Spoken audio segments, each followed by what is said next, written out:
Chapter 92 to 94. Hokage-sama. Hiruzen Sarutobi didn't open his eyes and remained lying on the bed. What's the matter? Lord Moon God has appeared, just outside the village. No sooner had the Anbu finished speaking than the door was opened. Hiruzen had just fallen asleep. If he were an ordinary person of his age, he would have been bleary-eyed and sluggish. But he was different. As the professor of ninjutsu, who was still at the tail end of his prime, Hiruzen's physique hadn't deteriorated significantly yet. He stood at the doorway. Though not tall, he exuded a massive aura of oppression.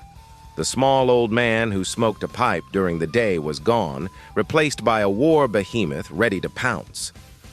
The Anbu subordinate gulped and instinctively lowered his head. Who saw him? Returning to you, Hokage-sama, it was Kotsu Inuzuka. With his intuition and sense of smell, unless under a high-level genjutsu, he wouldn't mistake it. Hiruzen paused, then said softly, "Send an urgent message. As fast as possible, gather all the heads of the Konoha clans, the elder advisors, the Anbu captains, and Tsunade at the location of the barrier team." Yes! The Anbu disappeared. Hiruzen stood alone at the doorway, gazing distantly at the Hokage rock. Hiruzen, his elderly wife, Biwako Sarutobi, approached him from behind, concern evident in her voice. Call Jiraiya or Orochimaru back. No need. The matters at the front lines are more important, and Hiruzen turned and smiled at his wife. I'm just old, not useless. He donned his battle gear. Barrier team. In a few minutes, one after another, the big names appeared here. Uchiha, Hyuga, Ino Shikacho, Koharu Utatane, Tsunade. The barrier team members on duty dared not breathe loudly, pretending to focus on their work while sneaking glances at these high-ranking individuals. Soon, Hiruzen, dressed in his Hokage robe, entered. Shigeyoshi Yamanaka, he called out the name of the shinobi on duty. Any unusual activity? Hokage-sama, nothing so far. Open the outer perimeter of the barrier. Don't just monitor inside the village. Understood. Hiruzen. Koharu Utatane frowned. Expanding the barrier's monitoring range requires a massive amount of chakra. Are you sure they can handle it? Don't worry, Koharu, Hiruzen said calmly. But then his voice became serious as he addressed the room. Outside the village, we've discovered Moon God's whereabouts.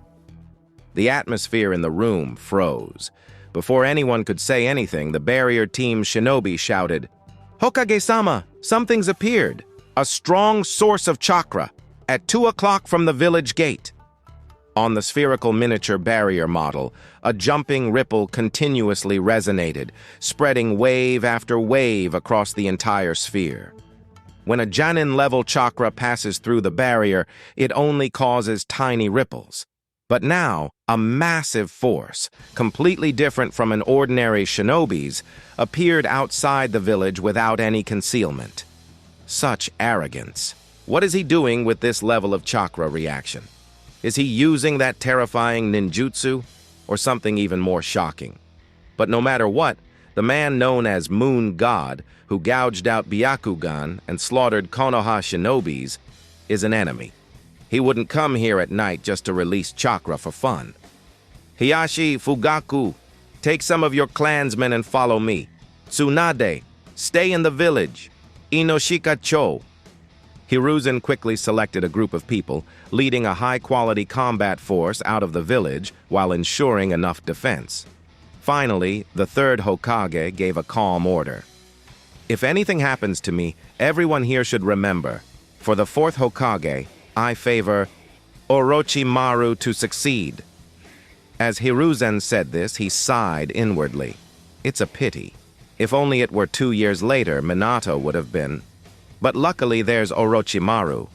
He's more suited to be a leader than Jiraiya or Tsunade. Without hesitation, Hiruzen left the barrier team, and those selected followed. Various shinobi clans, the Anbu, and renowned Jonin all sent a portion of their forces out of the village with the Hokage. They ran through the night and quickly arrived at the place where the chakra had erupted. In fact, from a kilometer away, Hiruzen could see what was happening. A man wearing an Oni mask stood in the sky. Behind him, two invisible giant serpents intertwined, using repulsion and attraction to separate the soil and casually tear the underground rock layers. The forest, losing its soil, broke and fell in patches, the rising dust seemingly covering the moon. "Yo, good evening, everyone in Konoha." Yuto rested his chin on his hand, smiling at everyone. "Please do not disturb me." "Aizen Sosuke, what are you planning?" Hiruzen Sarutobi looked up at the mysterious man high above. "There's something I want beneath this land." "Does it concern Konoha?" "Of course, it does." "Then, there's nothing more to say." Hiruzen bit his fingertip and pressed it to the ground. A strong 2-meter-tall monkey appeared, white-haired and bearded, staring coldly at Yuto. "Sarutobi, his chakra. Tsk. It's terrifyingly strong. Sorry, every time I call you out, it's to face such troublesome opponents." Hiruzen used the summoning technique again, placing a giant shuriken on his back. "He's an extremely dangerous man. In the name of the Hokage, I must kill him." In the next moment, he threw the giant shuriken. Ninjutsu, shuriken shadow clone technique. Boom, boom, boom, boom. Thousands of giant shuriken appeared in the air, covering the sky, filling the space within 100 meters, each one capable of shattering rocks.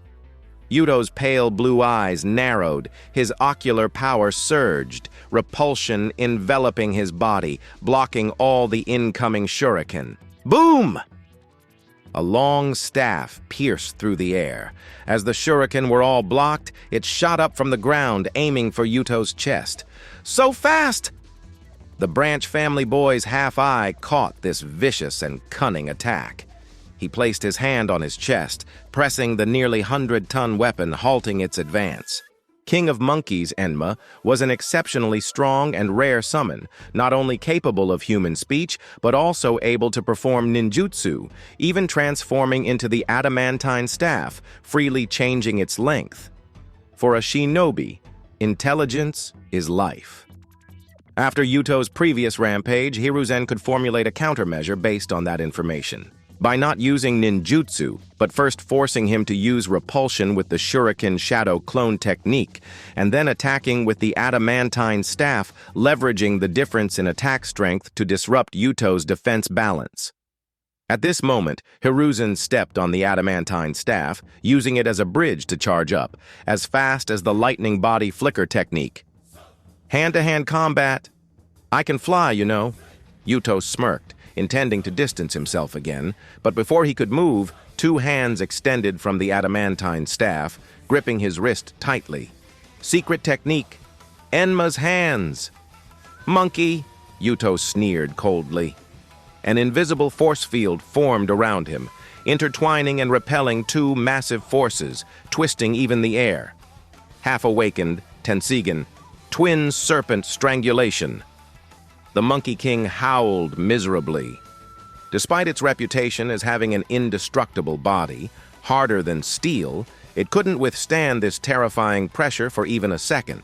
Its muscular arms folded at 90 degrees, skin cracking inch by inch, blood splattering everywhere. Yuto lifted his foot, stepping on the adamantine staff, charging fearlessly towards Hiruzen. However, the Monkey King's bravery and sacrifice were meaningful. Although brief, it bought a fleeting opportunity. Hiruzen had already completed his hand signs. Fire style, Fire Dragon Flame Bullet. A massive flame appeared like a raging dragon, spewing from Hiruzen's mouth, splitting into three, attacking Yuto from the front, left, and right. Yuto didn't retreat, but wrapped his legs in repulsive force, stomping hard on the adamantine staff, increasing his speed again, dodging the side flames, and raising his left hand to absorb the frontal fire dragon with Fuinjutsu Absorption Seal. In an instant, Yuto was in front of Hiruzen. The half-awakened Tenseigen, although not as powerful as Shinra Tensei, was extremely precise, making it a deadly weapon in close combat. With the twin serpent strangulation, Yuto even dared to engage in hand-to-hand combat with Susanoo. 4 gravity chains wrapped around Hiruzen's arms and legs, lifting him into the air, pulling him towards Yuto. At the same time, a sharp, spiral, repulsive force spear roared at Yuto's fingertips. Gravity restraint and repulsive force strike, a perfect combination tested and proven countless times. Half-awakened. Tenseigen, twin serpent strike. The spear, formed of repulsive force, buzzed and vibrated. Yuto thrust it forward mercilessly towards Hiruzen's chest. Bang! A loud collision echoed in the night sky. At the critical moment, the adamantine staff split into a small version, blocking Hiruzen. However, the abundant repulsive force still burst from the spear's tip. The mini adamantine staff hit Hiruzen's chest, sending him flying with blood spewing from his mouth, breaking dozens of trees and carving a deep trench into the ground. Yuto's aggressive fighting style aimed to deliver a second strike, seeing Hiruzen already injured. Unexpectedly, the split adamantine staff was just the prelude. With the appearance of the first mini-staff, the main body, tens of meters long, fully split. Divided into 20 parts, it recombined into a solid prison, trapping Yuto inside. Secret technique, adamantine prison wall. At the same time, Yuto's perfect 360-degree vision captured 5 figures. It was Hiruzen and 4 shadow clones. Swallowing a mouthful of blood with difficulty, Hiruzen took a deep breath and murmured, "Your ability to absorb chakra and jutsu can only be used in one direction, right?" Yuto squinted, understanding Hiruzen's strategy. Half a year ago, when he absorbed Killer Bee's tailed beast bomb, he used his left hand. Tonight, Hiruzen's fire dragon flame bullet was not to harm, but to test if Fuinjutsu absorption seal could indeed only be used with the left hand by attacking from 3 directions. For shinobi, information is life. Yuto sighed lightly, knowing he had underestimated Hiruzen. Without a Kekkei Genkai, yet mastering all Konoha's jutsu, using 7 chakra natures freely, with several forbidden techniques at his disposal, Hiruzen, without a doubt, is a powerful shinobi. Moreover, he isn't too old now, not yet suffering the consecutive blows of Minato's death and his student's betrayal, physically and mentally stronger than in the early stages of the plot. "No wonder you bear the title, Professor." Yuto clasped his hands, concentrating his ocular power. Hiruzen and his 4 shadow clones began forming hand signs simultaneously, each sequence and number different, and the chakra natures they released varied greatly. 5 directions, 5 different elemental jutsu, simultaneously bombarded the temporarily trapped Yuto. 5 elements. Grand linked bullet technique. Fire, lightning, water, earth, and wind jutsu harmonized perfectly, their power stacking layer by layer. Yuto raised his repulsive force to the maximum, exerting all his strength. The absolute power of the half-awakened Tenseigen couldn't repel jutsu like Shinra Tensei, but it could still defend. Half-awakened Tenseigen, Serpent's Guard! Boom! A massive shockwave exploded in the nighttime forest, leveling 100 meters around. Konoha shinobi swallowed nervously, awaiting the battle's outcome. From beginning to end, it was Yuto and Hiruzen fighting fiercely. This wasn't due to Konoha shinobi's cowardice, but because they weren't qualified to intervene in such a high-level battle. Tsunade and Danzo were guarding the village. Hiyashi and Fugaku could try to join, but the speed and frequency of Yuto and Hiruzen's jutsu were too fast for them to find an opening. As the dust settled, Hiruzen silently patted the adamantine staff, looking up. Under the night moon, the man wearing the Hanya mask stood tall in the air. His black robe was no longer neat, showing signs of lightning strikes and burns. But the man known as the Moon God still looked down arrogantly at the Konoha shinobi. One side was spitting blood, the other almost unharmed. Everyone knew that in the first round, the moon god had the upper hand. "You are worthy of the Hokage title," Yuto said sincerely. Hiruzen didn't respond, wiping the blood from his mouth, preparing for another round of jutsu. The immense pressure between them made many Konoha shinobi's breaths quicken.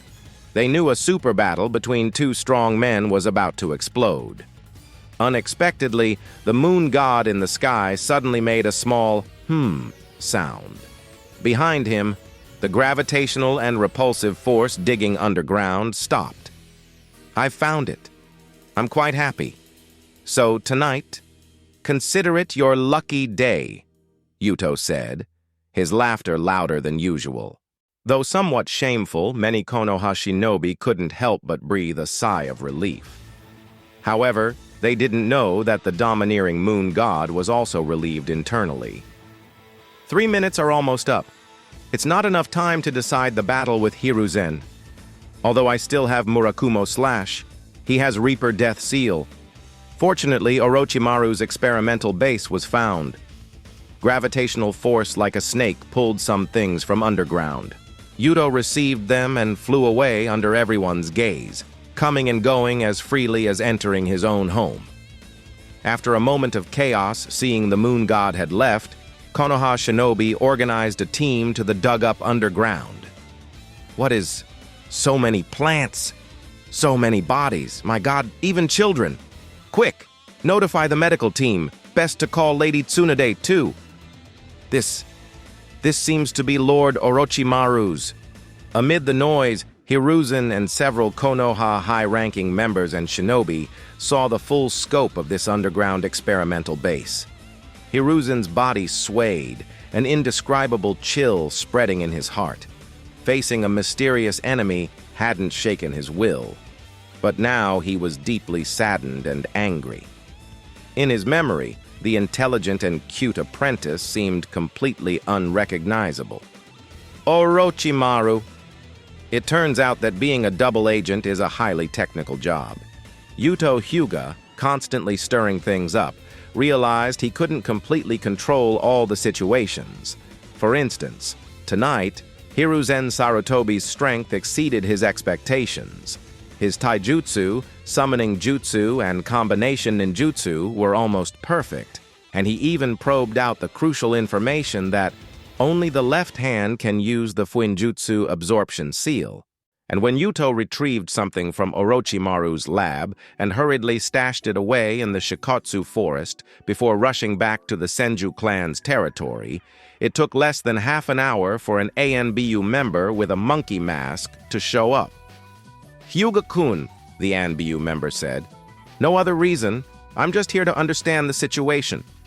Yuto, composed, handed him a cup of tea. "Have we met before?" "Ah, right. A year ago, after Master Shinosuke went missing, you led the investigation." The monkey-masked man was taken aback. "I didn't expect you to remember me." "I vividly recall the scene. Miss Miko almost killed me," Yuto said with a wry smile. "What do you need me to do?" "Just a routine inquiry. Nothing to be nervous about. You are, after all, our Konoha's lone lion," the masked ANBU said, taking out a pen and a small ANBU notebook. 40 minutes ago, Lord Hokage initiated an emergency summons to deal with Aizen Sosuke, who suddenly approached the village. Because of the urgency, the emergency meeting only gathered Lady Tsunade, the clan heads, and the village advisors and elders.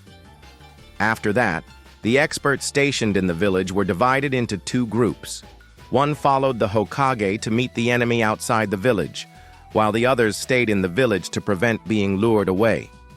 Yuto-kun. From that time until now, it seems no one has seen you. Can you tell me where you were and what you were doing? Of course, as I said at the beginning, this is just a routine inquiry, not an interrogation. You can think of it as a simple survey. The ramen shop in the village often holds vote for your favorite flavor activities, right? Ha ha ha. Yuto sipped his tea, frowning. You mean Aizen Sosuke? Is here? You didn't know? No. Yuto nodded. You're the first to tell me. I was training in the back mountain. The more lies you tell, the easier it is to be caught. Yuto understood this principle well, so he simply claimed not to know about this matter. Because very few people come to the Senju clan territory, Yuto could firmly say he was engrossed in training. No one could prove it was true or false. No one dared to trouble the direct genius disciple of the Hokage line based on a slight possibility. I see. The monkey-masked Ayanbu recorded it and asked no more questions. As he said, it was indeed just a routine inquiry. The attack by Aizen Sosuke was outside the village, and the village remained calm without any disturbances. It made sense for a ninja focused on training to be unaware. As for why they specifically came to Yuto, the reason was simple. Tonight in Konoha, the lone lion, Yuto Hyuga, was among the top 10, if not top 5, strongest fighters. With Minato Namikaze, Jiraiya, Orochimaru, and many veteran ninjas not around, Yuto was in the first tier of combat power tonight. His every move drew attention, and his absence was indeed noteworthy for the ANBU to check on. The monkey-masked ANBU put away his pen and notebook. All right, Yuto-kun, sorry to trouble you. It's nothing. This is just my duty as a Konoha shinobi. But why did Aizen Sosuke come here? Do we have any casualties? Yuto's speech quickened, reflecting his inner unrest. Aizen Sosuke, relying on his superior ninjutsu, dared to cause a ruckus in Konoha. It's infuriating. The ANBU sighed. Only Lord Hokage fought him, so there were no casualties. However, thinking of that inhumane underground lab, he remained silent for a while before shaking his head. However, Aizen Sosuke's attack might cause more troublesome incidents. You weren't there to see it. Something happened? Yuto-kun, I can't say much. You can ask Lady Tsunade. But maybe soon everyone will know. The monkey-masked Ayanbu, looking troubled, bid farewell to Yuto and left the Senju clan territory. In the spacious, empty residence, Yuto sat expressionlessly on the tatami mat. He successfully obtained the items from the lab, diverting Konoha's attention to Orochimaru. Tactical and strategic goals were all achieved, but Yuto felt a bit restless. With his rising status and power, he gained immense fame, drawing the attention of villagers and fellow shinobi. Just like tonight, his absence during Aizen's attack had already drawn attention. If this happened a few more times, it would be hard to explain. In his previous life, Yuto often read stories of transmigrators wreaking havoc, starting rebellions in 5 years and becoming emperors in 3. Even high school students could fool regional officials. But when he transmigrated himself, he found it challenging. Every move required caution, and a single slip could lead to a fatal downfall. Don't underestimate the locals. In a pure battle of wits, a transmigrator might not necessarily outsmart them. Yuto drank his tea and decided to think more carefully before acting in the future. He chose not to deal with those items in the Shikotsu forest for now, but to wait until the turmoil subsided. As for when the turmoil would subside, that depended on Hiruzen's decision. Earlier, outside the village, at least 50 ninjas saw the lab, including 12 or 13 Uchiha and Hyuga clan members and Koharu Utatane from the village's higher-ups. There were also experts from the Inoshikacho trio, Anbu members, and members of the Nara and Inuzuka clans. Too many people knew, most holding significant positions, including 5 clan heads, making it impossible to silence them. A purge? Branding seals in their minds? That's a joke. If Hiruzen did that, he'd be single-handedly responsible for Konoha's civil war. The Hokage's disciple steals the village founder's corpse and conducts human experiments on many ninjas and civilians. This news would eventually spread throughout the village, to the front lines, and even globally. It's a grave crime. If an outsider did this, Konoha would send top ninjas to fight them to the death, even using it as a pretext to start a war. But the perpetrator was Orochimaru, one of their own. If it's one of their own, the crime is even graver. Traitors are far more detestable than enemies.